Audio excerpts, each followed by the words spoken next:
আবু দারদা রাদিয়াল্লাহু আনহু বর্ণিত, তিনি বলেন, আমার বন্ধু আমাকে উপদেশ দিয়েছেন, তুমি নেশাদ্রব্য পান করো না, নিশ্চয়ই নেশাদ্রব্য সব ধরনের অন্যায়ের চাবি। সম্মানিত উপস্থিতি, উক্ত হাদিস দ্বারা বোঝা যায় যে নেশাদার দ্রব্য হলো সব ধরনের অন্যায়ের চাবি।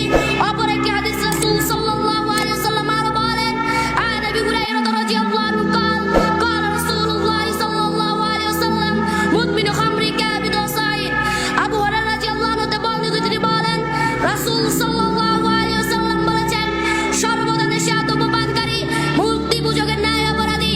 উক্ত হাদিস দ্বারা বোঝা যায় যে কেউ যদি নেশাদ্রব্য পান করে মৃত্যুবরণ করে, সে কাল কিয়ামতের দিন আল্লাহ তাআলার সাথে একটি মূর্তি পূজকের সাক্ষাৎ করবে।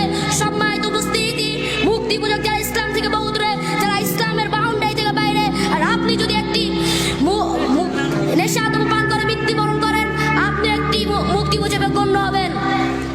এ মর্মে মহান আল্লাহ তাআলা সূরা বাকারা 230 নম্বর আয়াতে বলেন, ইয়াসআলুনাকা, তারা আপনাকে জিজ্ঞেস করলো, আনিল খামরি ওয়াল মাইসির, নেশাদ এবং জুয়া সম্পর্কে, কুল ফীহিমা ইসমুন কাবীর, আপনি তাদেরকে বলুন তাতে বড় গুনাহ হয়।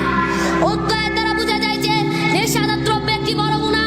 আল্লাহ তাআলা আমাদেরকে স্পষ্টভাবে তা বুঝিয়ে দিতে চাচ্ছেন। আর আমরা যদি কেউ নেশাদ্রব্য পান করি বা খাই, তাহলে আল্লাহ তাআলা আমাদেরকে ভয়াবহ শাস্তি দিবেন।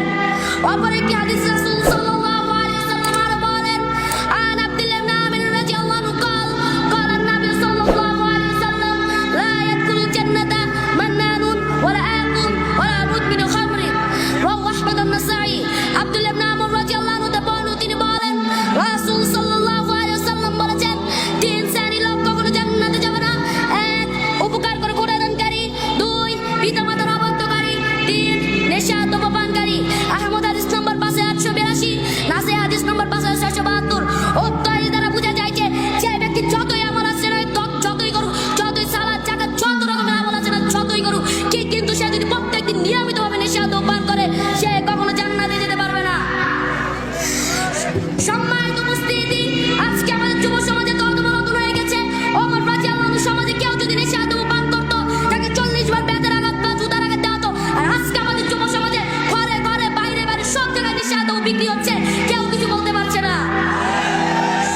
সম্মানিত উপস্থিতি, যতদিন না আমাদের যুব সমাজের বুক থেকে নেশাদ্রব্য গুটিয়ে নেওয়া হচ্ছে, ততদিন পর্যন্ত আমাদের যুব সমাজ ক্ষতিগ্রস্তের অন্তর্ভুক্ত মধ্যেই থাকবে।